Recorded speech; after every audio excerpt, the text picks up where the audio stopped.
Hello, everyone. Welcome to the Homegrown GM of Football podcast. My name is Jason Walker, and hot take, I think preseason games don't mean anything. Next, we Solid have start. Nick Solid Pierce. start. Hey, my name's Nick Pierce. I'm a fantastically happy Chiefs fan. And hot take is running backs don't matter. They never have and never will. I'm an Eagles fan, and Ray Lewis did not do it. Ooh, no, no, no. Okay. Solid start. And I think that's the hottest of all the hot takes. That is the hottest. That is. That is the spiciest thing. Rated, As Chris Carter said, no to having a fall guy. Yeah. Rated M for. I guess I should also say, I forgot, I'm a Giants fan. So sorry. And yep, I know. It is a curse. Would you say money doesn't buy happiness? Would you say money doesn't buy happiness? Yeah, money doesn't. Not for the Giants. I bet Daniel Jones is pretty happy. Yeah, I bet he is. Biggest thief in all of New York or New Jersey, wherever you want to say. I should change my hot take to we should have never drafted. That's not even a hot take though. We should have never drafted Daniel Jones. That's pretty common. I think that's just factual. So we are going to start with a section. We're going to do 3 sections called Real, Fake, and Bets. Real is going to be talking about real football and things that we're going to start off with teams that we are looking forward to this season. And I'm going to let Matthew Todd, I'm going to let you kick us off with the team you are looking for most this season for real football. I'm going to have to go with the Baltimore Ravens. Best record in the league last year, 13-4.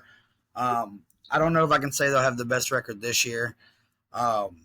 But I mean, it's obvious. They signed Derrick Henry. They just expanded the team even more. More chemistry with Zay Flowers and Rashad Bateman. They still have Mark Andrews, Isaiah Likely. They probably win 12 this year, not 13, maybe even 11. I don't think they lose until like week 8 against the Browns. So I think they have a really good start. They're on the road against the Browns in week 8. I feel like that's because it's on a back-to-back when they're at Tampa in week 7. I mean, their defense is golden. Like, What can you say? I think their bigger wins will come against Chiefs in week 1. I think they win the first game of the year.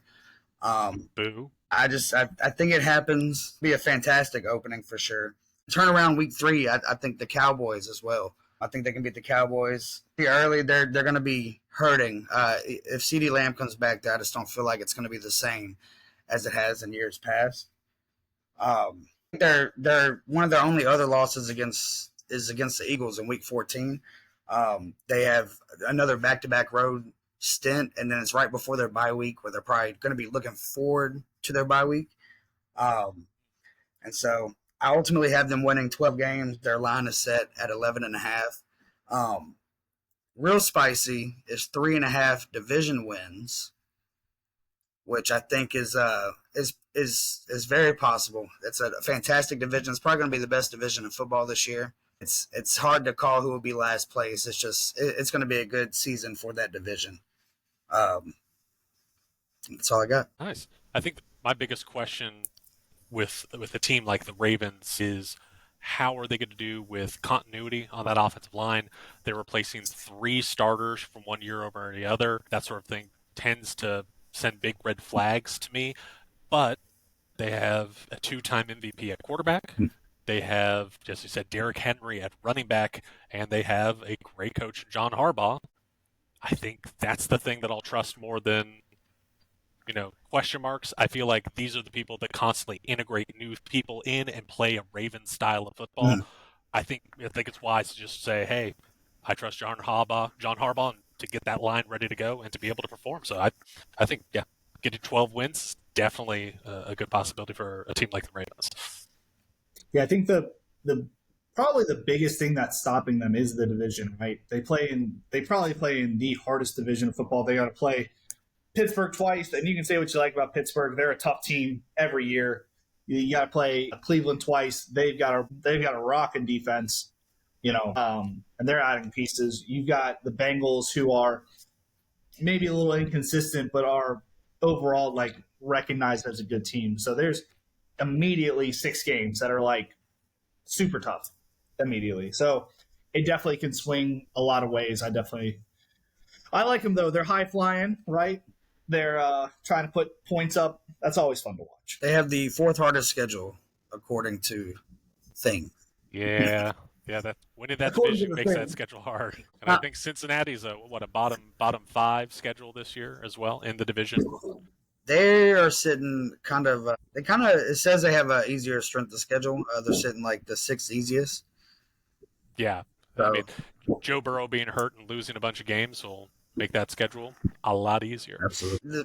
Probably the second best team in this division also has the third hardest schedule. Arguably, the Cleveland Browns being the second best division or team in that division.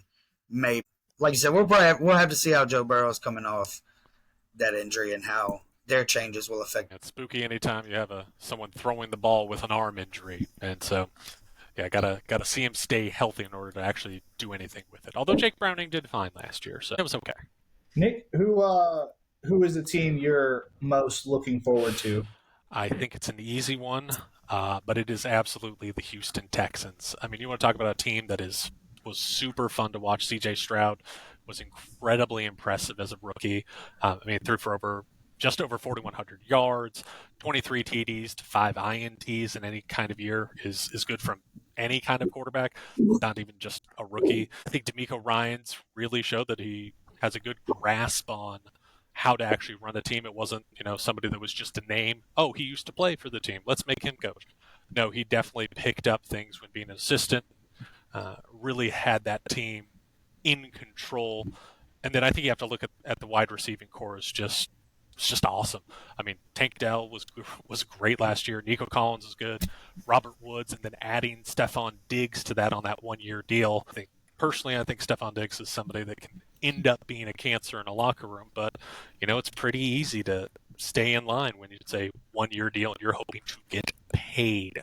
So I actually really like that they restructured that. The only thing in the offense that doesn't look great to me is the running game still, and that's just, I think Joe Mixon is washed up. So 2.5 yards in a cloud of meh on every run is a thing, but I don't see them being in a ton of situations where that's a big deal. The only thing that really plagued that team last year, the front, and DeMeco Ryans even said that after they got blown out by the Ravens, it was at 34-10, and it didn't even feel that close. He's talked about in the offseason that he wanted to have an elite front. So what did they do? They had a boatload of money to spend, and they spent it on that defensive front. They picked up Danico Autry and Azeez Al-Shaair, both from the Titans, so a defensive lineman and a linebacker. And then they got arguably the best available pass rusher in Donnell Hunter from Minnesota. You add those three pieces plus already having Defensive Rookie of the Year Will Anderson Jr., and I think that team is going to be able to pressure the quarterback and actually hurt some people. Because that was the thing when watching them against the Ravens last year. The Ravens just said, we'll just push you around, and then Lamar can be Lamar. So I think that's a really, really big improvement. Still worried about things on the back end, but, every team has question marks. But I think you're in a pretty good shape when it comes to having a young, cheap, good rookie quarterback, spending money in other places. The only thing I think that can really get them is it's different being the hunted versus being the hunter. And everybody in that division's coming. Jacksonville I think they're going to be plenty good. Indianapolis can be good. These are all teams I think are worse than the Texans, but all on any given day can absolutely take them. So I think it'll be really interesting to see how they handle the bullseye on their back versus we're the up and plucky Houston Texans. Yeah. Like the thing about the Texans is that I don't want to be a broken record here, but their division is such a wild card, man, because Jacksonville can be really good on any given Sunday, and then they can also be really bad on any given Sunday, right? The same with Indianapolis, and especially with Tennessee, and the unknown, like the factors and the variance that surrounds those three teams. I think the only team that has really good stability in that conference is going to be, or in that division, I'm sorry, is going to be the Houston Texans. And C.J. Stroud, you got young wide receivers in Tank Dell, Nico Collins, Stephon Diggs, I think a great pickup, like you said, high flying. I'm all about it. Team's amazing. I agree with everything you said. Like, it's just, I think Stephon Diggs is going to outperform. I just think What if all three receivers have fucking 1,000-yard years? That would be absolutely insane. But it's plausible, I guess, because they are on the field. Absolutely. I mean, they're going to throw the ball, Yeah. and when it comes to that, having three great options, that'll work. They got to somehow make the running game not great but viable. Yeah. Is something that can actually be a Yeah. problem. Do they still have the young kid from 2 years ago? Pierce? Yeah, Pierce. Damian So- Pierce. Yes. Yeah, Damian Pierce, he's still there. He's good. I know he's been dealing with some injury early on in his career. I think he's good. I think, honestly, as someone who had a lot of shares of Joe Mixon last year, Joe Mixon is not it. it's hard. But like as I think about it, it's hard because like there was a lot of just like first and goal on the 2 that he just couldn't punch in, right? Yeah. And I think some of that has to go towards looking at having a backup quarterback, and they're not going to throw. They have to run it here. They're going to give it to him all 3 times. But also at the end of the day, like he's getting older, and you just have to punch those in. Like that's what you're getting paid for. I think he's still a good receiving back. I think he's got great hands. But like you said, like just the pure run game of it might be a challenge that they get. But then again, they get to eat the ball 70 yards down the field. Yeah, there's something about just having a quarterback that can say, 45 yards downfield, no problem. That alleviates a lot of headaches. Jason, who do you got for your team that you're looking for? All right. Big drum roll. There's a drum roll effect here. I'm going to see if I get it to work. Oh, nice. The team that I'm most looking forward to is the New York Football Giants. No, I'm actually not. That's the team I'm least looking forward to. The team I'm most looking forward to is Mr. Hard Knocks himself, the Chicago Bears. The Chicago Bears. Go Bears. Now, the more I watch Hard Knocks, the more I'm like, I don't know if I really want to care about this team. But as of this recording, as of right now on August 13th, they did something that I wish the Giants would have done, is that they had a quarterback and they went, you know what? We just don't believe you're the guy. Now, whether he is or not, that's a whole other question. But they said, you know what? We're going to trade you. We're going to take the first round pick, the 1-1. We're going to take Caleb Williams. We're going to bring in all of these weapons. They go get Keenan Allen. They get DeAndre Swift. They got like a Roma Dunze. Just so many offensive weapons just around this young kid. And I think when you get a mixture of really great weapons, especially veteran presence, that can help a young quarterback develop and grow, as well as the staff all being supportive. I'm not going to sit here and pretend like I'm a big Caleb Williams guy. I'm not. I don't really care much about him or as much as I saw him in college. But I will say that the team itself seems like they're trying to set themselves up for success. Now, they're posted at 8.5 wins for the year. And man, the back half of their schedule is brutal. From week 11, I believe. Yeah, week 11 on, it's brutal. Let's see. It's Green Bay at home, Minnesota at home, Detroit away, San Francisco away. That's a brutal game. Minnesota away. That's going to be challenging. It's always challenging to play away from home. Detroit at Soldier Field, Seattle Seahawks at Soldier Field, and then Green Bay at Lambeau. That's also it's a hard division, but I definitely am going to tip my hat off to the guys who are the laughing stocks of the division, trying to be the up and comers. I think they've got some good pieces. I think they've done some really good things in the offseason. And just as someone who also wants to see his team succeed, I'm hoping it pays off and that we can take maybe some notes here and Joe Shane can make some moves in a similar direction. Apply some of those tough lessons of it's okay to walk away from a quarterback if he's not the guy. We don't have to pay this guy because he had one decent year.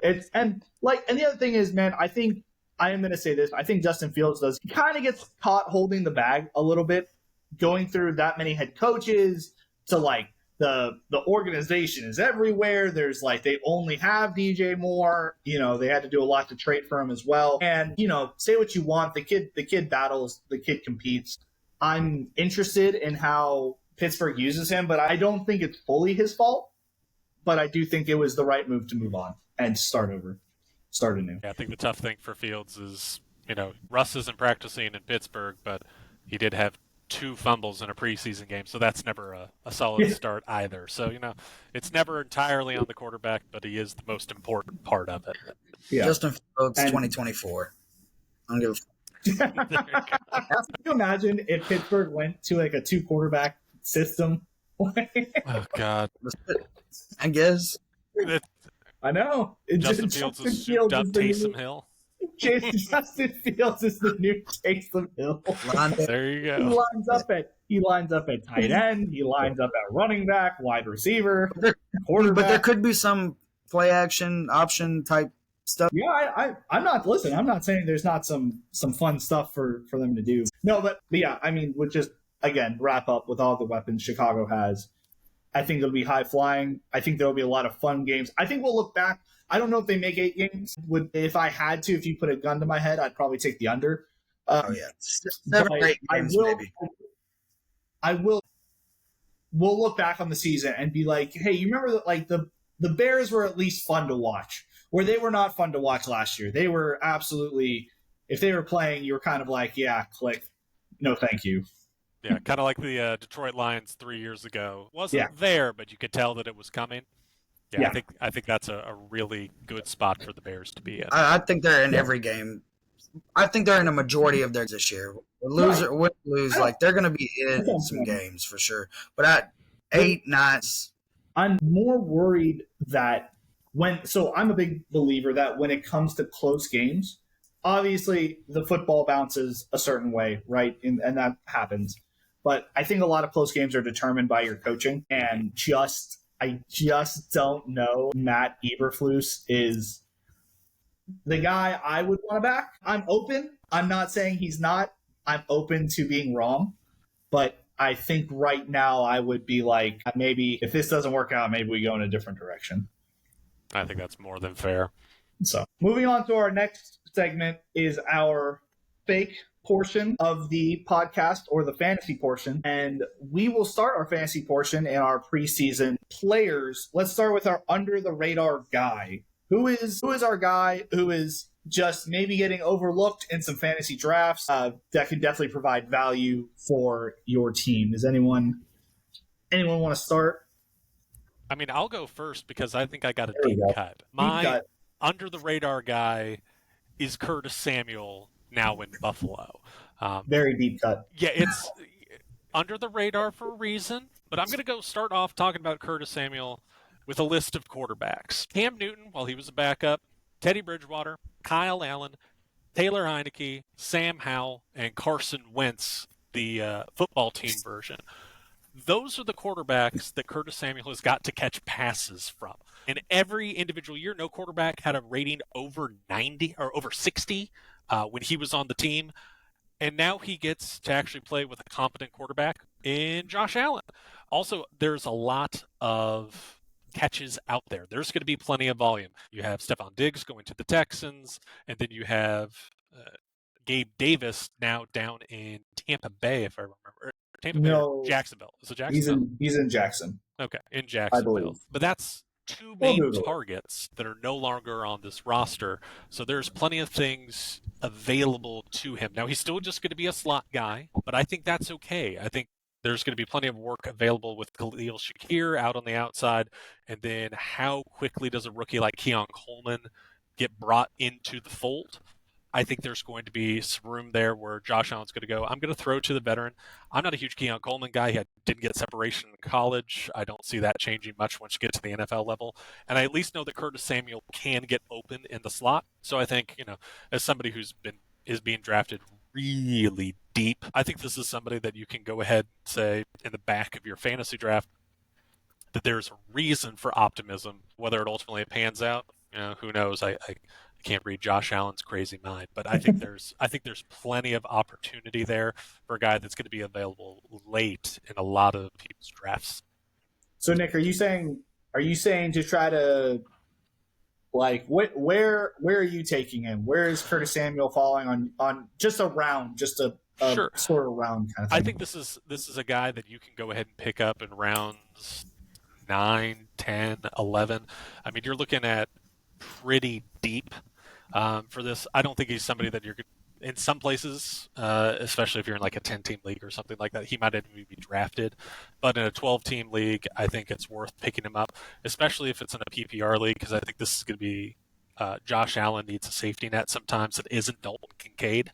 And so I think this is the wide receiver option for that. So I think something absolutely to take a flyer on. At least I know I. No, I definitely agree. I've actually been ever since I've been playing fantasy football, I've been a big Curtis Samuel fan, which pretty much shows how long I've been playing fantasy football. But Sure. Put me on to him last year. Yeah, don't think too hard on that one. But he's just someone who's always in the mix. Like no matter who his quarterback is, and I definitely agree with you that he is a guy who's there. And listen, there are much worse people you can take a late round flyer on than Curtis Samuel in a good offense with a good head coach with a good quarterback. You know, it's like, why not? Yeah, They're not going to stop throwing the football. him Right. being wide receiver 50 is remedial. Like that's so crazy. Like Yeah, he is way down there. Where do you think he finishes if he's wide receiver 50 now? We're ADP now, wide receiver 50. Where do you think he finishes on the year, wide receiver wise? Top 30? I think that would probably be putting it towards the top of the list. Yeah, for him, I think if everything breaks right and like Keon Coleman is just an absolute bust, yeah, I think he could be a top 25 wide receiver just off of target share alone. Yeah. I think this is somebody that he could end up with 20% thrown to rate from Josh Allen, and if you're getting that many, I mean that's 7 or 8 attempts a game. I mean those are numbers that can absolutely work. So one of these guys that is really just he's one of those guys that you see on someone else's roster and you go, how the heck did Curtis Samuel get 17 points this week? And you go, like, it doesn't make any sense, but it's like, it's there. It's there. Yep. No, I agree. Matthew Todd? no, Jason. It's me. It's- Sorry. No, you're good. I gotta stop playing host and put in my opinions here at some point, right? My guy, under the radar, big under the radar, I believe. Kyler Murray, quarterback, Ooh, Arizona. Boogie. I know he gets so much hate. He gets like unbelievable amounts of hate, man. But if you go back and you look at the numbers, especially the years that D-Hop was there, 2021 and 2022, averaging 2021 played 14 games, averaged 21.4 points per game. 2022 got hurt, played 10 points a game, and was just shy of 20 points per game. Both those numbers, if you took both those numbers and put them into who averaged what points this past season, he would be number 5 in points per game. Right? He has just unbelievable athleticism. And when you add the talent of Marvin Harrison Jr. to that roster with my man, Greg the human Dortch, fast, man. And I mean, they've got some good weapons though, right? They've got a good run game with James Conner. I was looking at their roster, but I think getting a number 1 wide receiver, it opens up a lot of people. Trey McBride, I think, can have another decent year. You know, Greg Dortch is fine, but I'm really looking at that connection, that Marvin Harrison, Kyler Murray, and also if he's healthy, if he's good, and he can move and he can get out the pocket, man, boy can run, boy can get Really you some can. yards.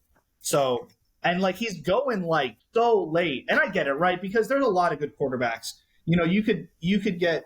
I think in the top 5, you're talking Jalen, Josh, Patrick, Lamar, Dak. Dak's actually another sneaky good one. I hate to say it because he's really good during the season. Fantasy football doesn't even go postseason. So, and then you kind of get into who used to be the Kirk Cousins and I'm trying to think, Jordan Loves. CJ Stroud is somewhere in there, that top 10. Joe Burrow is somewhere in there, that top 10 now that he's coming back. And I think a lot of people are just sleeping on Kyler Murray. And really, if he stays healthy, you could be picking up this dude in round 5, 6. and like he could be a big game changer for you, for sure. Projected quarterback 8. Quarterback 8. It's a little higher than I would have thought, but I totally Yeah. understand. I mean, that athleticism, does not go away.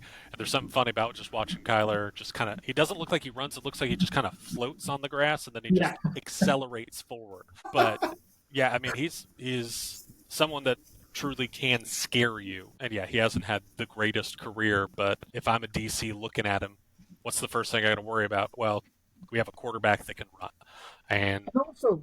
The other thing too, let's look at. I mean, he plays Seattle and he plays the Rams twice a year. Those aren't necessarily defenses that you're like, oh my gosh, like this isn't the Aaron Donaldson Rams anymore. This isn't the Legion of Boom. These are like they're fine. They're probably middle of the pack. I don't think they're bad defenses, but like definitely people he can like when he gets out of the pocket, he's gone. For sure. And so. Playing the 49ers kind of sucks, obviously, but I think if he stays healthy, they've got much better coaching this year too. Oh my gosh, I was never a big fan of the Kingsbury era. The Kingsbury, the Cliff Kingsbury era. Wasn't a big fan of it. I just watching. I don't want to mispronounce. Is it Gannon? Yeah, Gannon. Watching Gannon last year with Josh Dobbs, and then seeing him on the back, seeing how Kyler played on the back half of that year too, played pretty well. Like. I think they're just better coached. I think they've got great talent. Overall, I truly think he could be, just with his legs and his throwing, I think he could be someone who's a top 5 quarterback. For sure. Yeah, that's a big statement, but I think it's in the let me say this. It's in the realm of possibilities. I think there's also the realm where he gets hurt the first game and I look like a total moron. I mean, it wouldn't be the first time it's happened, right? I mean, injuries come in bunches. Yeah, so. Injuries come and go. So, well, we are the Homegrown GM, a football podcast, and nothing more homegrown than this. And this is purely off value and worth situation, in my opinion. I'm going to have to go with Tony Pollard, newly acquired by the Tennessee Titans. I know this year they had the worst O-line last year. But I think they made some improvements this season. You have Skoronski coming in for his second year after being an 11th overall pick last year. They had Latham this year. Then they add Cushenberry in free agency. Over the last 2 years, he's had 15 rushing touchdowns, and he's had back-to-back 1,000-yard years. I don't think he gets 1,000 yards this year because, of course, he's going to be committee with Tajay Spears. For sure. I mean, they just drafted him. He's young. There's just no way Spears isn't. Pollard's probably going to be the third down back and maybe goal line. Like I said, 15 touchdowns over the last 2 years. I see him getting about 11 this year, but behind that O-line. Will Levis is going to be comfortable with him, I feel like, and somewhat the veteran. And Levis does have some more options, of course. Big addition, in my opinion, with Calvin Ridley. I mean, DeAndre Hopkins, of course, being a vet, he's going to make some plays still. Like, I don't care. Treylon Burks is, I'm sure, he's hopefully getting better, and second year with Levis is building chemistry. I don't see, like I said, Pollard getting 1,000 yards. He could probably get up there to about 600, maybe 750. But I see him getting probably 11 touchdowns, and he might. They're going to throw to Tajay Spears more than Tony Pollard, but I think he'll be worth a solid 3 receptions a game if you're doing PPR. He's going 86 overall. He's the running back 27, and that to me is outrageous value-wise with the additions to the O-line, the young Tennessee team, and then the good vets they have, are captain worthy. And I think with a new head coach as well, I think that's something that we could really build off of. That offense in Cincinnati last year didn't have the best quarterback play when Burrow was out, but they were still managed to be effective, and it wasn't all just chucking the ball to Jamar Chase. Callahan has a really good grasp on how to run an offense. I think it's somebody that could use a guy like Tony Pollard really, really well because you're right. Tony's never going to be the every down back there, but like you said, he can be dangerous. He can catch the ball. He can do things. I really like that pick, actually.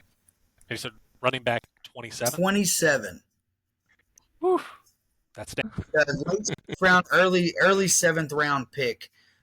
you could get him in the 7th round if people aren't really looking into it and thinking about it. Fantasy, in my opinion, is one on those mid-round, and of course who you pick up during the season, but those mid-round picks are make or break because you have injuries, because of usage and everything, and there's just so many different things. But running back 27, yeah, that's rough. Yeah, it seems that like he's getting like his value is being diminished because he's in a committee, and it's like I think when he was like a top 15 running back was when he was in a committee with Zeke.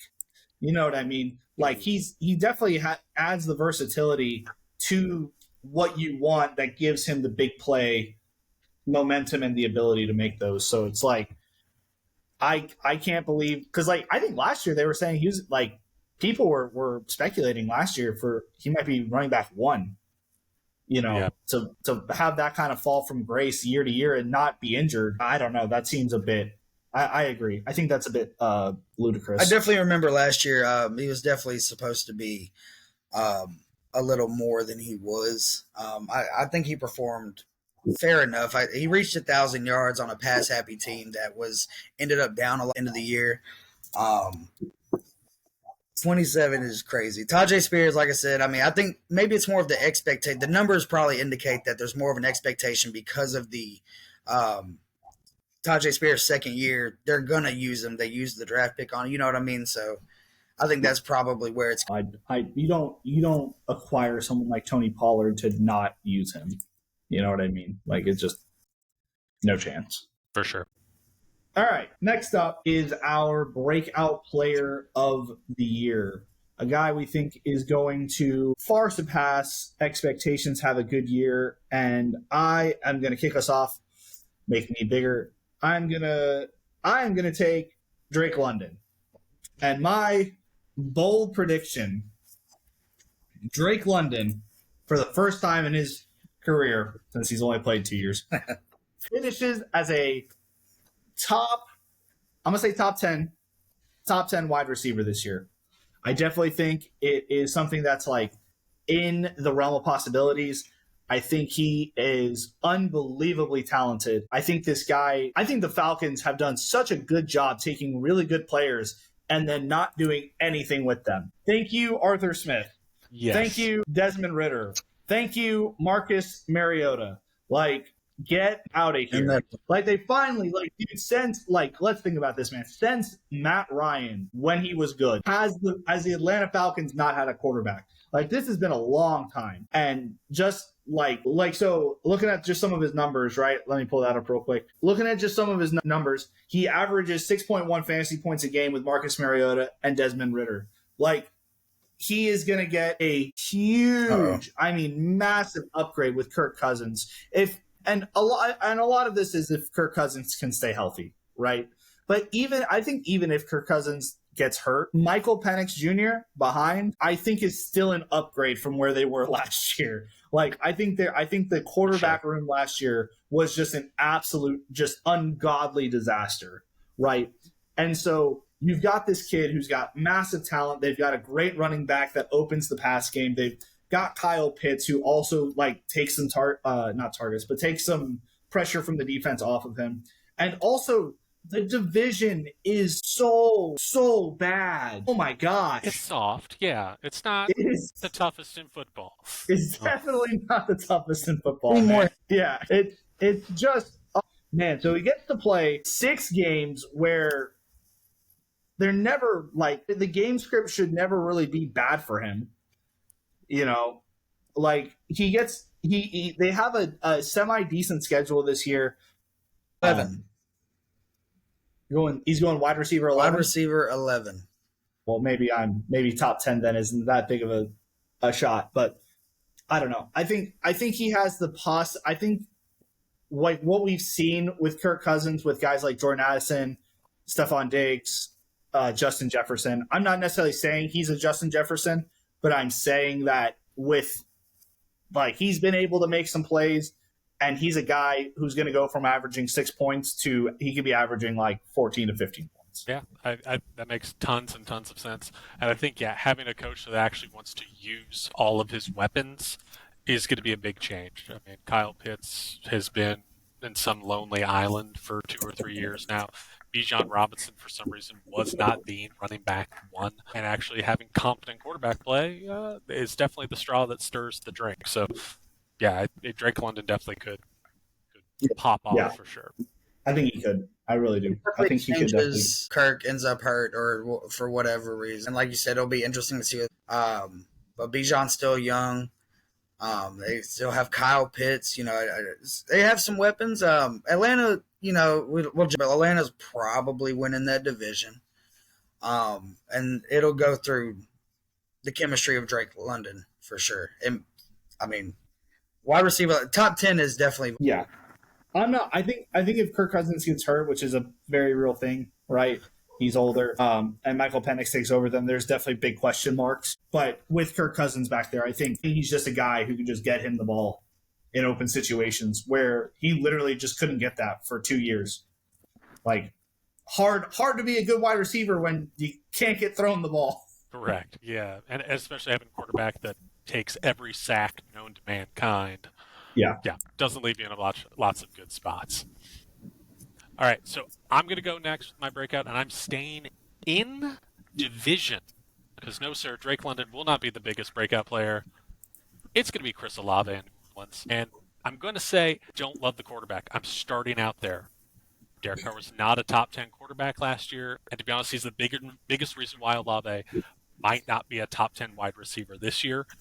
But things going to Chris Olave's favor. This is going into year 3, so this is not somebody that is seen and done everything. The peak is still coming. He is somebody that has averaged his target share last year was 25.9% of passes went his way, which is 9th in the league, and that was with a different offensive coordinator. Kubiak being in there now as the new offensive coordinator should actually help bring up Olave's numbers, because he doesn't like to rotate wide receivers in and out as much as the previous regime. So Chris Olave is actually going to be on the field even more coming up this year. And the other thing is, I think New Orleans is going to be losing a whole bunch of games, and they're just going to have to keep throwing their way out of it. They have some decent defensive line play, and then they have real old Tyrann Mathieu in the back. Like, there's just nothing back there that's enough to make me think that they're going to be able to stop anybody consistently.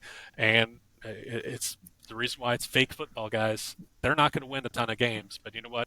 Chris Olave can score a hell of a lot of points. I think that, wide receiver 12, I think realistically, if the Saints here goes as bad as I think it's going to go, and he is going to be as good as I think he's going to get, I think he could be a top 5 wide receiver this year. I think you're going to see him somewhere where maybe taking Justin Jefferson's spot because J.J. McCarthy or whomever, Sam Darnold is throwing him the football. I think you could see a big jump from a guy like Chris Olave this year to truly being a wide receiver superstar.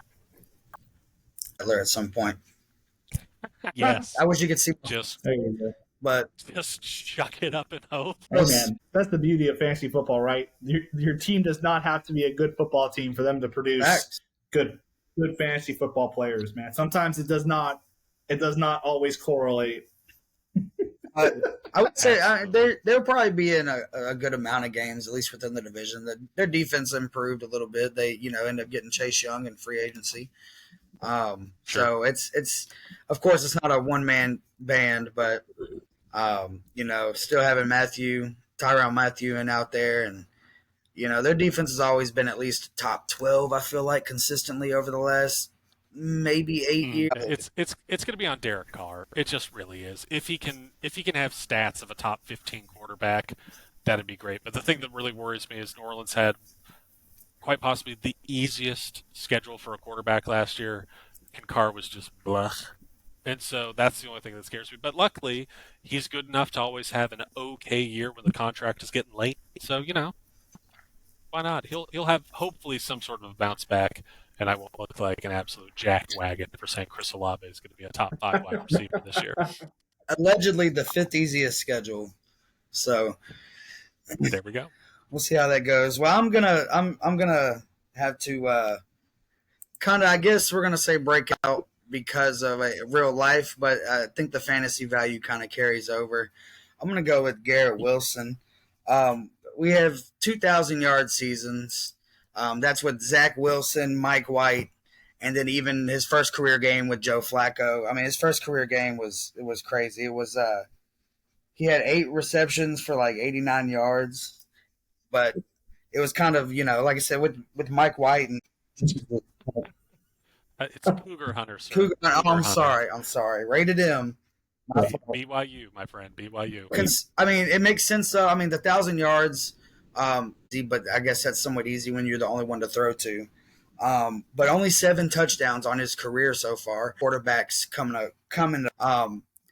Heartbreaker. Aaron Rodgers, second throw season, and it just sucks. I feel like going to be a lot of Aaron Rodgers dependent. I see him going for at least touchdowns alone this year with the healthy Rodgers, obviously. Now, I will say the Jets add Mike Williams this season, and we could see a revival in him, and it actually might be good for the whole. Of course, they have Breece Hall running through Breece Hall, but it's gonna be entirely dependent on Aaron Rodgers since going. I think he's the 7th overall receiver. I feel like top 5 is definitely there. That's my breakout value. That's where that comes from. But it's dependent on Aaron Rodgers, the run game and stuff. He's going to be splitting touchdowns with Breece Hall all season. Other than that, Mike Williams, will also alleviate some pressure. It's good, man. The Jets look really good in my opinion. And it's a good division. It's going to, but I think everybody kind of regresses in that division. And I think it's easy for Garrett. What I think is really helpful is that Mike Williams is used to being the number 2 option, right? True. You're not trying to bring in a guy like DJ Moore, or I know they're on the same team, Keenan Allen, and trying to be like, hey, you're going to be 1, you're going to be 2, right? You are taking a guy who's used to the number 2 role and is an incredible, when he's healthy, an incredible number 2 wide receiver. You know what I mean? And I agree. He definitely takes some of the pressure off. You can't just double Garrett. You gotta put someone on Mike. He's a big body. He catches balls. He's good. Like, he can get some separation. There's just a lot of good things for the Jets. Again, health seems to be the aura around them. They got coaches sitting Aaron Rodgers out on rainy days because he doesn't want him to get hurt. Like, there's some weird chemistry, some weird voodoo going on up there. I would love if everyone could stay healthy just so we could have that answer. Like, if the Jets do stay healthy, what does that team look like? You know what I mean? And really get some real answers instead of us being like, well, if Aaron Rodgers would have played last year, da-da-da-da-da-da. It's like, well, we don't know. None of that. Who knows if any of that's true? Yeah, that's also called the Chargers story for the last decade. If we could just be healthy, we would be great. Yeah. But that's a thing. That's a real thing, though, in football, is that, you can't plan that your team's going to be healthy all year. Like, something's going to happen. Always. Like, every year, every team, every season, just something is going to happen. And when you're like, if your game plan is, if we can just stay healthy, it's almost like never going to happen. No team makes it through without a single injury. You just have to hope essentially for luck in that it's not an absolute superstar quarterback, and if it's an injury, that it's not a season ender, and that you can actually recover from. But that's a large part of the luck of the game with that. I think he averages 6 yards, or 6 receptions a game. PR wise, apologize. But he's averaging 12 yards a reception, 7 touchdowns in his career, and that's just not his fault. Again, I don't think he gets many more receptions because of the weapons that they also have.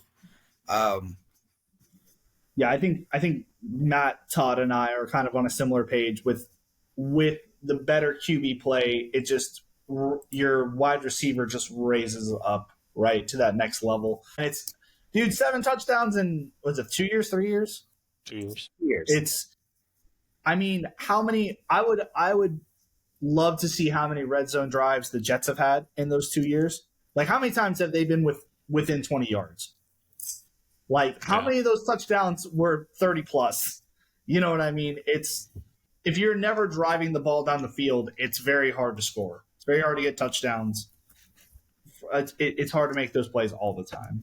For sure. But I'm just going to go ahead and move on to the bust portion because I think Garrett Wilson will be a bust based off of his draft position.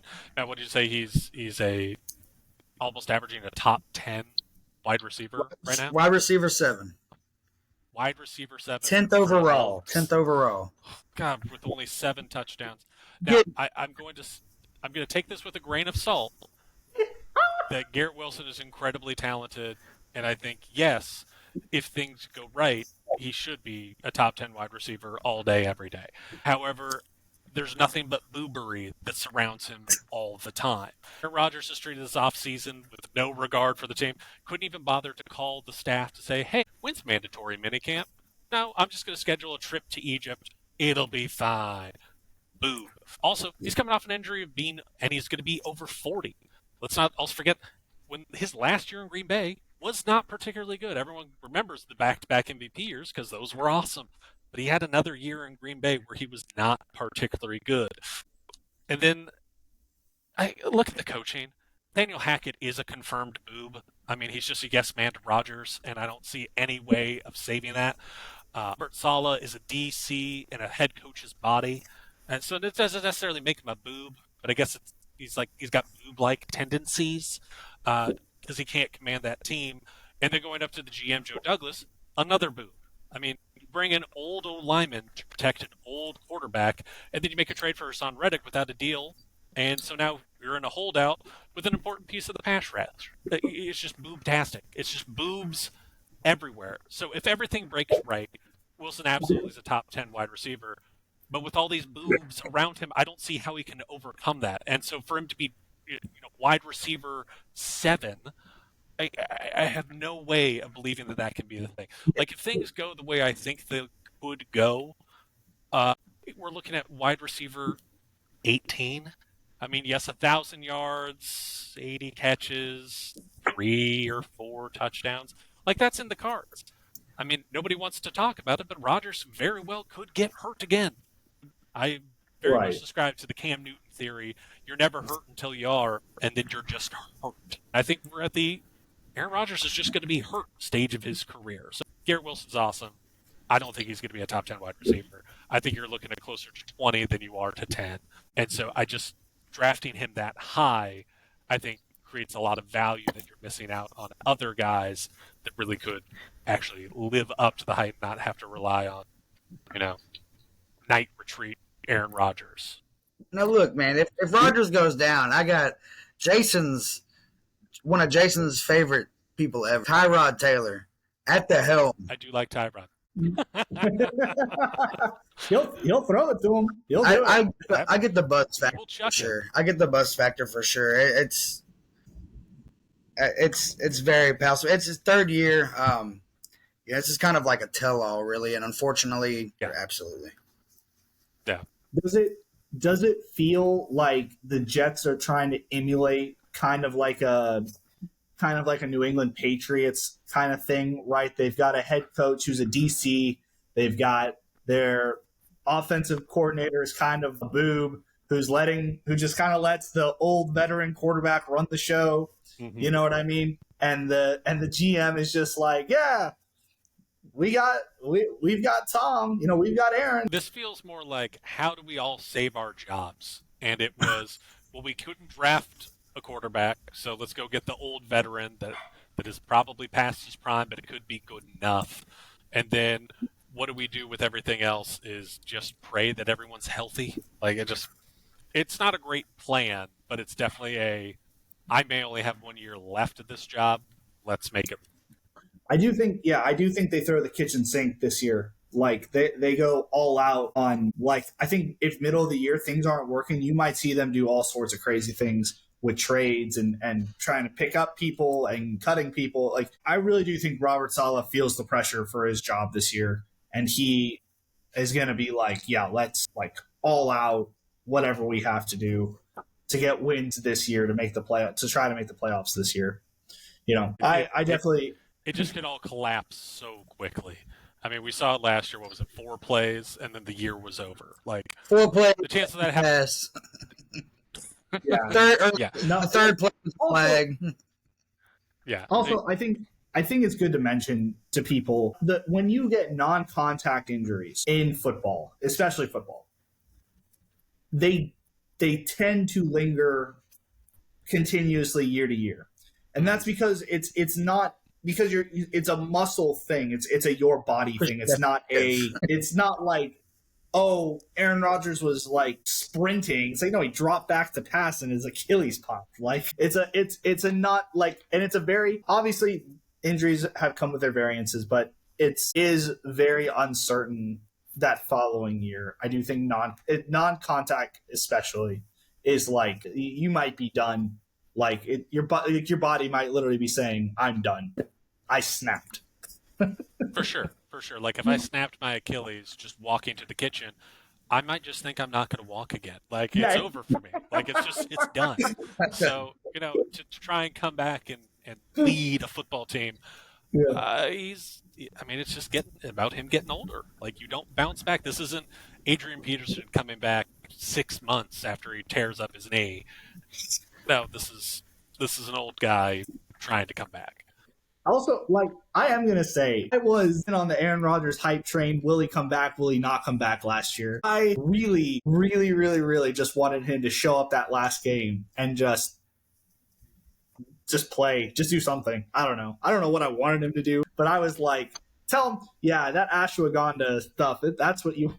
See, I think I'm the opposite. I wanted to come back and I wanted to see his other Achilles explode. Because why are we rushing back? You're not superhuman. You don't have everything figured out on this one. Like you're still just a guy. Like Yeah. Well, but it was a good troll. let me. I just want you. You know, I'm great with outrageous numbers so far. Tony Pollard, running back, 27. This could be possibly a hot take for a lot of people out there, but Justin Jefferson, wide receiver 4, with the rookie quarterback, and look, went down today with this meniscus tear. Mm-hmm. Now it's worse. Wide receiver 4 is crazy, and I don't get it. I think the Vikings, they're not set up well strength of schedule wise. Nope. And then McCarthy with the tear, Sam Darnold, whatever. Who is that? Did you even believe in J.J. McCarthy before? I mean, not entirely. But it made it interesting. Believe in Justin Jefferson sure. thing. I think Justin Jefferson, J.J. McCarthy, he's getting warmed up to the end. Of course, they still have Hawkinson, some vets there. Unfortunately, no run game, so they're gonna be throwing the ball a lot. I think they're gonna be behind a lot. Is the value in Justin Jefferson, but is he gonna get him the ball? Make so many amazing catches. He's a fantastic receiver. I just think there's gonna be there's so many better wide receivers right there. I mean, I know we just talked about Garrett, so I guess I'm biased to that. But Amon-Ra St. Brown in the division, A.J. Brown, Drake London, Chris Olave. I mean, even I feel like are going to fantasy-wise, especially after this situation with McCarthy. He's not going to be out a super long time from what I'm seeing. But it matters. Jefferson only played 10 games last year. He did finish really strong, did really well. But he's going to finish top 20, but probably around 16, 15. He finished 26 last year, missing or only playing 10 games. But wide receiver 4 is just it's hot. I will say the backs on Viking running backs as an Alexander Madison holder all year long. Thank you for that cursed image back in my brain. That was 2 points a week. Well, this is going to be the week. It never was. It never came. I have 2 thoughts. One is that we talked about this earlier with Chris Olave, right? Bad team, not a great quarterback. They got the game script's going to be throw, right? Just in a lot of those situations, it's going to be a lot of we're down and we got to we got to move the ball, we got to do something. I know he's talented enough. I don't think this makes him wide receiver 4 by any means, but I do wonder where that puts him. And then also the other thing to think about is what do they do knowing JJ McCarthy he's out, and Justin Jefferson, like from some reports I read, is still. I think he's still feeling a little shaky. I think he's like he was saying that he's kind of favoring one. What did he do? Tear his ACL or something like that? I don't even remember. No, last year he didn't tear That's his ACL. Is that what he tore it? Yeah, whatever. Whatever injury it was, he's now like kind of favoring the other leg, other foot, all that stuff. So he's kind of going through that. I'm not like he's a tough kid. He'll get through it. But I wonder what the Vikings do with that asset, knowing that the game script's not going to be favorable. We've got a bad quarterback. Do they keep him like after week 5? Like, do they keep him on the sideline? Like, what do you do with this guy? And that injury they listed as a thigh/hamstring strain. There you go. And so, it was placed on IR and then came back week 14 and then proceeded to get rocked with a chest injury. And that was it was not a great year for him health-wise. It really sucked for everyone who took him 1-1 last year. That was a thing. It was. You know what I mean? It was a solid, and there was 3 weeks where it's like, oh, he's coming. Right. Thursday, it's like, he's not playing. I almost traded for him like 3 times. Well, Cedar 4 is just it's like us Pluto. It's not a planet. Oh, but all right, I will go last. I'm going to take a cheap shot here at our friend Nick Pierce, right to the gut. I'm going to say Isaiah Pacheco. You run so hard, Jason. You run so hard. He does. He runs angry. He runs That's hard. Right.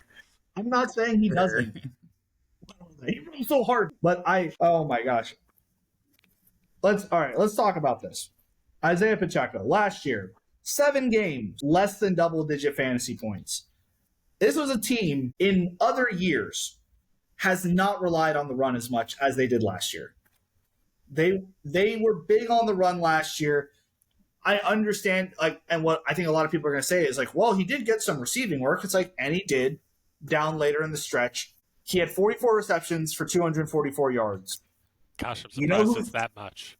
You know who's pretty close to that? DeAndre Swift.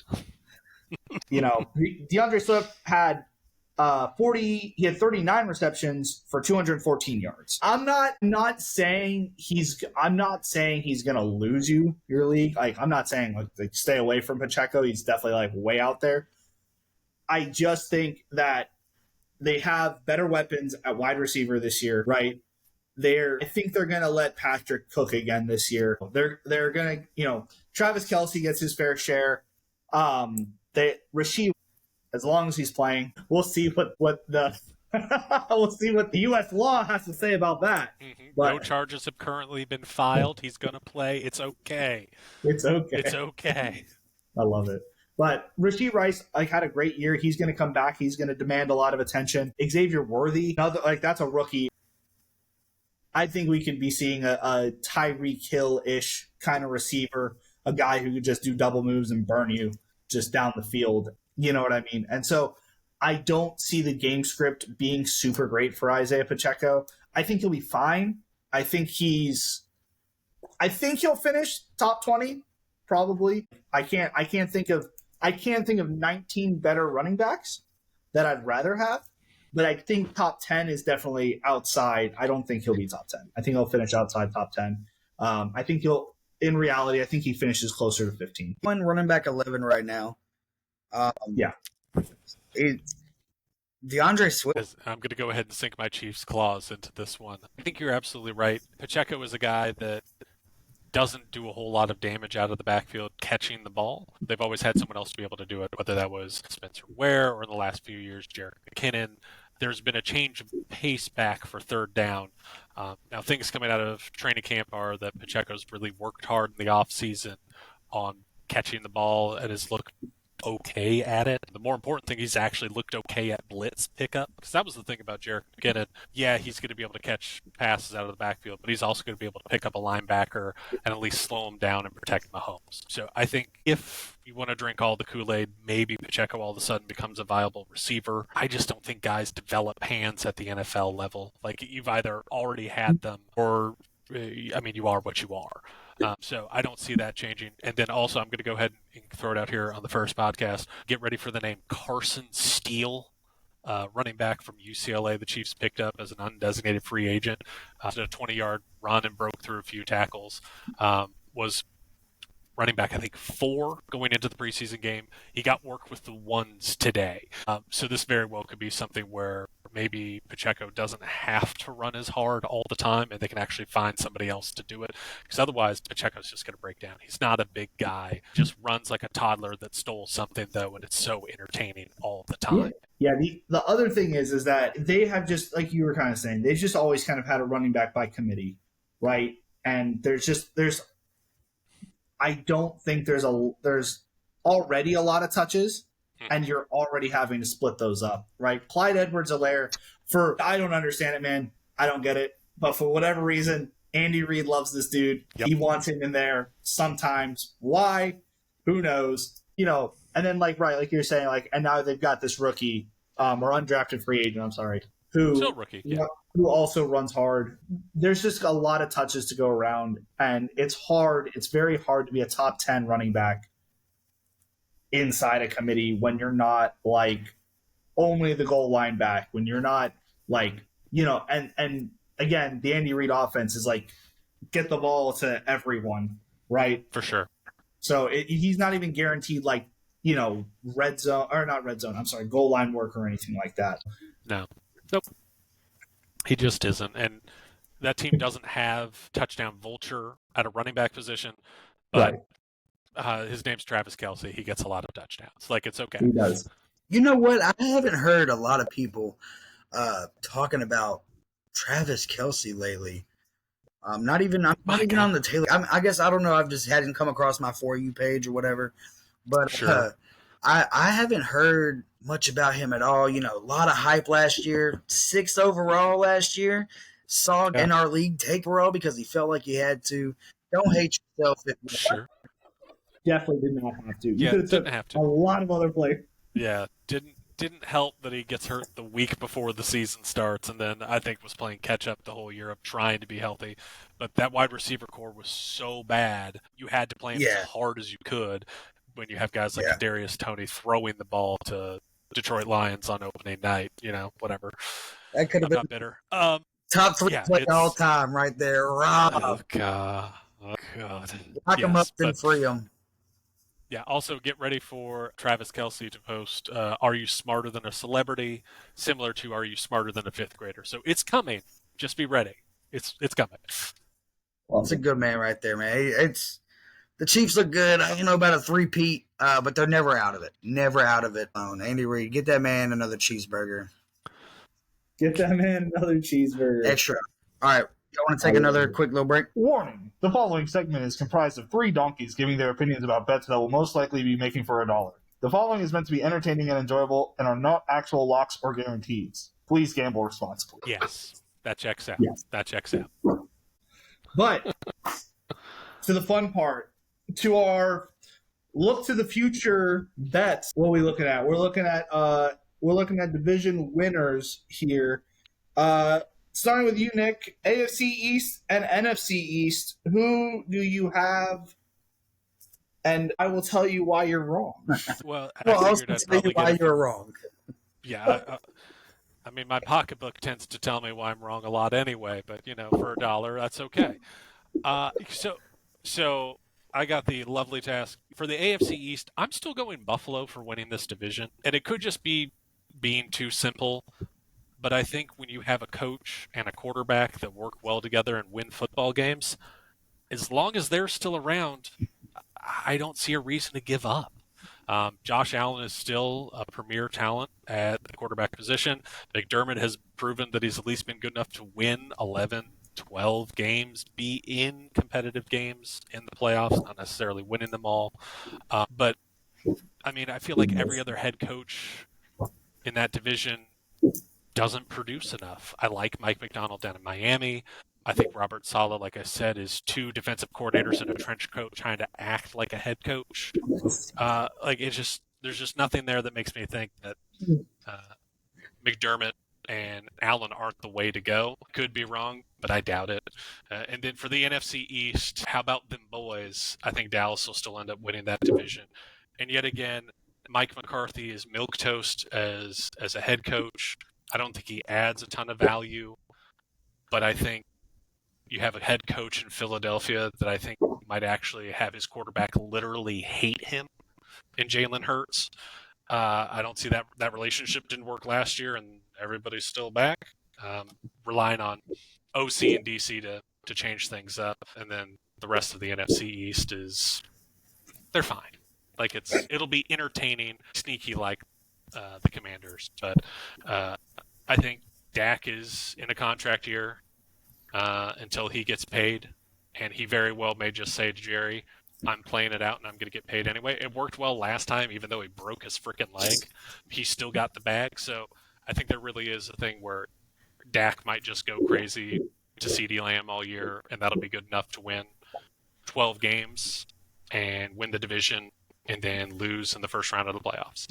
Like, I think that's in the cards. They're not going to be the number one seed and get a bye, but I think they're going to be good enough to win the NFC East. I don't know. I hard disagree. No one wins the NFC East back to back. They all say that until they do, right? No team wins the Super Bowl back to back until they do. It's been 20 years. I think it's been since maybe 18. I think it's been like since 2006 when the Eagles did it. It's just one of those things, man. I can't explain it. Sure. But I fully believe it. I'll tell you that. Like, there you go. All right, no banter, no bullshit. I would not be incredibly shocked if somehow Washington comes out and wins the NFC East. It's one of those. It's just one of those years, man. It happens every so often. 2020. Mm-hmm. What? Mm-hmm. That's what I'm saying. It's just like big year. And listen, you're playing to my sympathies. I want the Commanders to be good. Like, I just do. Like, I think it would be fun. Another rookie quarterback that actually plays well sounds great with Jalen Daniels. Yeah. And then you got weapons on the outside, even though they got rid of my homeboy Curtis Samuel. But like, I don't see them overcoming something like that. So like, I'd love for the Commanders to make the playoffs and then just get crushed. I mean, that's what Dallas is going to do. Watch Dan Quinn just fumble the moment again. Sure. I love it. Yeah, I can't say. I have the Cowboys going 11-6 after looking at their schedule.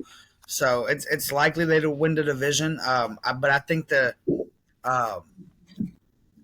Eagles, I feel like, are going to be just more in it this year than last year. Definitely. It's going to in the NFC East. I mean the AFC East too. Like, going to be both fun divisions. So go ahead. I was just saying, like, just across the board. And I've said this. I feel like I've said this a lot tonight.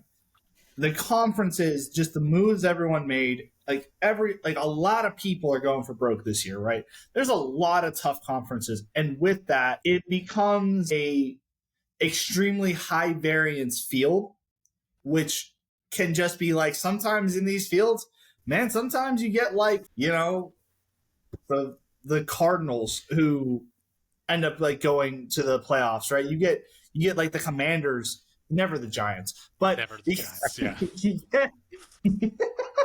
You get teams like the Jets, like we might see the Jets in the playoffs for the first time in like 14 years. You know what I mean? Like, I think predicting this year is going to be harder than years past, especially. I think there's just a lot of teams that are like, hey, job's on the line. We got to do something. Or, sure. Hey, we're making our run this year. We're going to do it this year. And then you just got like a lot of really good teams, a lot of well-established organizations. So For sure. Yeah, it sets up a conversation for another day on how many GMs are deciding this is our window, we have to go now, and how that makes it easier for teams that are consistently good to just keep being good. Because all of a sudden, like, look at Miami, they're going to be fun as hell on offense this year, and in 2 years they won't have a single player on defense because they're going to be paying Jalen Waddle, Tyreek Hill, and Tua Tagovailoa every of the monies of their cap. Like, there's just not going to be anything left. It's going to be fun now, But in 2 years, it's just going to be a nightmare. Or the New Orleans Saints for the last 10 years, where somehow they're $70 million over the cap going into free agency, and then they just restructure everybody, put the money back, and then they get under the cap. But like I said, that's neither here nor there. Yeah. Cowboys plus odds to win the division at 160, behind the Eagles at minus bets at plus 180 win their respective division. Oh, sure. I'm a coward, and that's why I go for, barely plus 120. What's a cow? It's a nightmare. That's pretty brutal. It's a wilderness that nobody wants to experience because CeeDee Lamb is the juice of that offense. I love Dakota Reigns Prescott as much as the next guy, but without an actual wide receiver, this does not turn out well for him. He's not the guy that's going to make something out of nothing.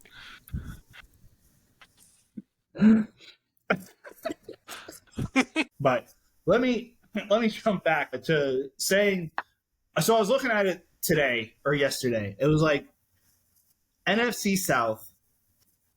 Here's my long shot. Mm-hmm. I put $1 on this. NFC South Panthers plus 1,100. Okay.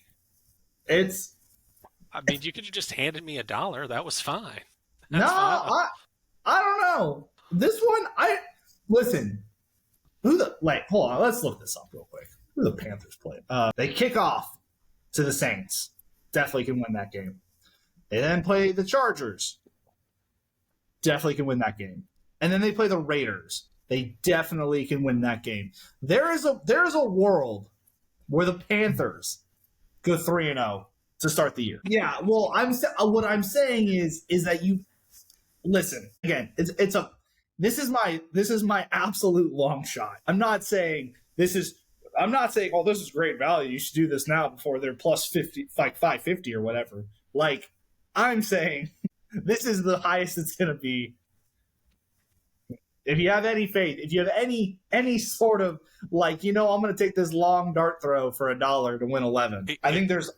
It's definitely a dart throw, blindfolded and facing the wrong way.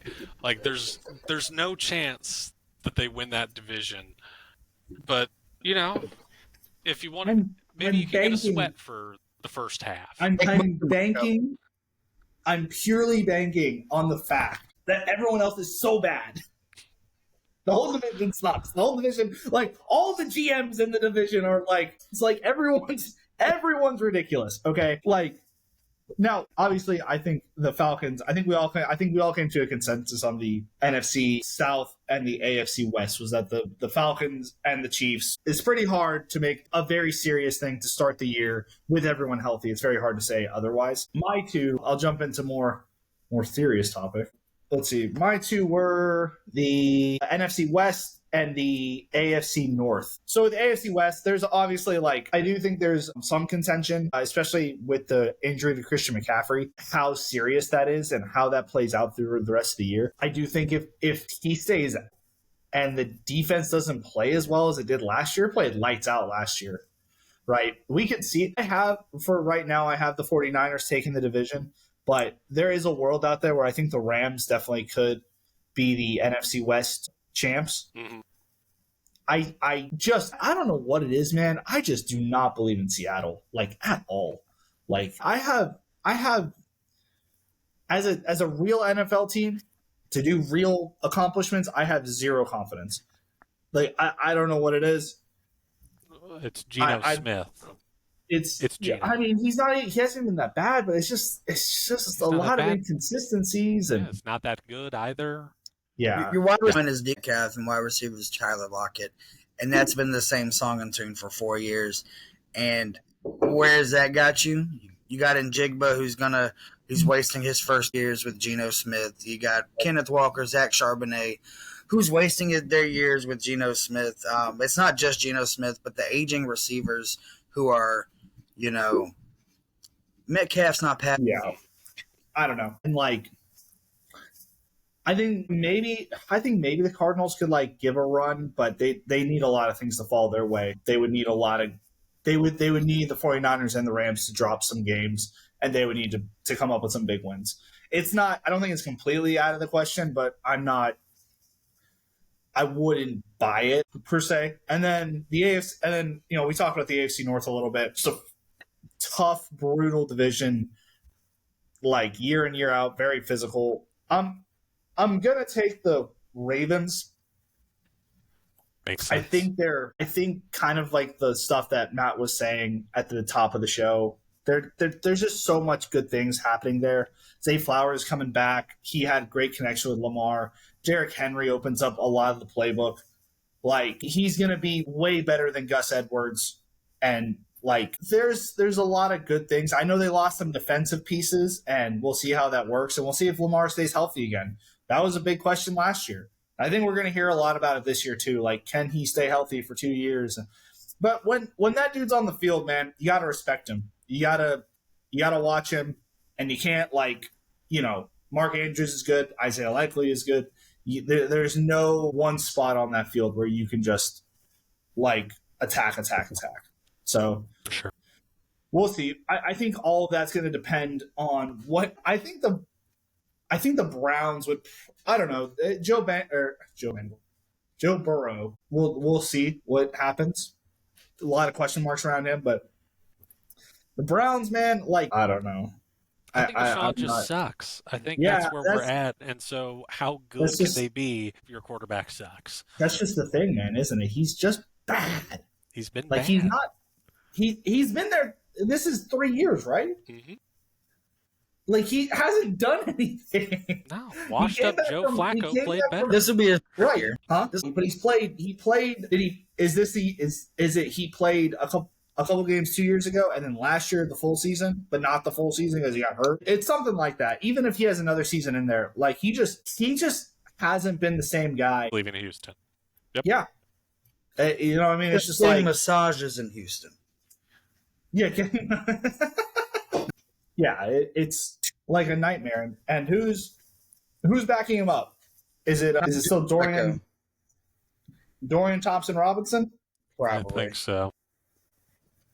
It's not Joe. They didn't sign him back. Nah, Joe went. Oh, James Winston, look at that. I should It's just like start Jameis. that offense is going to be like, and they've got. Well, we'll see how Nick Chubb comes back. He took a brutal, Yeah, that was a rough injury. Like, I don't know what. I feel he's going to be a guy where either you draft him and you hated it, or you don't draft him and you hated it. For sure. But he took a brutal hit. That was wicked. But their defense, the Browns' defense though is so incredible. It keeps them in game. Their defense the Browns' defense is just incredible though. They've got Myles Garrett, absolute monster. They've got some other really good leaders on that defense. They've got just they have offensive weapons. It's just at the quarterback position where it's the most important position. It's just two guys. You just don't want leading your team. I think oddly enough they beat the Browns, and that's more of my love for this division this season, I guess. For sure. I'm Jerry Jeudy, is wrong. It's Jerry Jeudy, but I feel like this might be a system that fits for him. And David Njoku is very. They have an committee. Deshaun Watson is going to have to play games, and of course, just as a really quick, like, my backup bust player is David Njoku. I think he comes back to earth this year. Like, the quarterback play is just so bad. And, like, truly, it's going to be hard. Like, everything about that offense is going to be hard, and they have such great pieces, like you were saying. It's just, you can't get shit going. It just hits the fan. The 49ers minus 195 to win the division. The Rams at plus 330 behind them. Kind of makes sense. I would like to make a little case for the Rams, but it'll be tough. That division it's won by the Niners, even though I think they regress with, you got the Ayuk situation. I think CMC is honestly, hot take, overrated at number 1 overall. I feel like he's due for something. I'm not going to jinx him, but I feel like he's just due for not a great year. And then you got the Ravens at plus 145, not the favorite to win that division. You got Joe Burrow and the Bengals, but I don't know how. I think a lot of that's that last place scheduled the Bengals get in that division. So all the other games are other last place teams from last year. That's the only way I can figure that. It's the division next to the NFC North in my opinion. Packer, I barely know her, winning this division. It's going to be fun to watch, man. I think the line. I don't have any. All right, sorry. It's a pretty Packers. Somewhat. They started out a little rough in the beginning, schedule wise. Week 1, in Brazil to start out strong. The division, I don't, like I said, we talked earlier about the Bears. 8-9 is my pick. I don't really, the Vikings, do they win 6 games? Probably not. The only real contender is the Lions, and I just don't think they perform like they did last year. Not many true changes on offense.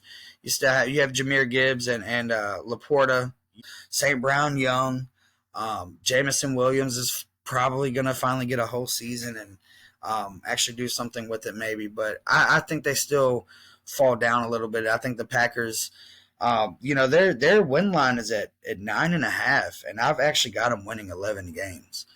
That starts with week 1 against the Eagles, so that'll set the tone. But the Packers winning this division is, I feel like, just most likely going to happen. They're at plus 230 behind the Lions, who are plus 135. And then talk about is the AFC consensus pick. I assume would be the Texans. It just makes sense. I'm excited to see what the Colts do. I'm excited for Anthony Richardson. They did great with Minshew. We're going to see if it was the Minshew effect. Jaguars, they were supposed to be better than they were last year. And they didn't really add too much, in my opinion, this year for this upcoming season. You get Gabe Davis, who's, wide receiver 3 in Buffalo. He's injury prone, off and on. It's a question. And then the Titans, I feel for Will Levis. I don't know. I think the Titans could be in. You're probably going to get more fantasy points out of the Titans than you will wins or anything from some of their on an individual level. Hopkins, Ridley, we talked about all that earlier. But the Texans winning this division, I got them going 11-6. Very likely. I can't tell you who I think number 2 will be, Jaguars or Colts. That's going to be a little fun to watch. I'd like to see the Colts just for the story. I think realistically maybe it's the Jaguars. But they're minus. That's interesting. The odds seem to think that's a lot closer than it feels. Yeah. Because to me, that seems like there's a pretty big gap. But Jacksonville did get hurt in the second half of last year, and I'm so sorry I read that never wrong. was able to recover. It is the Texans are plus. That sounds a heck of a lot better. Wrong to me. Yeah, for saying it. yeah, because it didn't feel like it should be that close. I'm serious. Going, man, Vegas must know something that I don't. Yeah, read it through my bad eye. Which is nice. Well, all right. Well, I think to wrap up the show, final thoughts. Nick, final thoughts on anything we talked about today? Any last comment, last word? Draft smart and just hope that nobody gets hurt. It's preseason week 2. We don't need to lose anybody out here on these streets right now. It's just there's no value. I meant to say, I believe I saw Jahmyr Gibbs hurt. Yeah. So Jahmyr Gibbs had an injury. I don't know how severe that is yet. But yeah. I think just hope we make everybody makes it through. Yeah. If you wanted to parlay our division winners today, we have 6 picks for you. We're going to go through them again. Cowboys, Bills, 49ers, Texans, Packers, Ravens, 18,000 plus 18,000 odds. Throw $1 on that, make you a little grow for whatever you may bet on next. But that'll, of course, you won't get paid. Absolutely. Not if. When this hit. That's right. Let you be able to buy a new TV before the playoffs start. When this hits from your friends at Homegrown GM. All right, guys. Well, I think that's going to do it for us here at Homegrown GM. Thank you so much for watching. Please like and subscribe and share with everyone. Good night. God bless.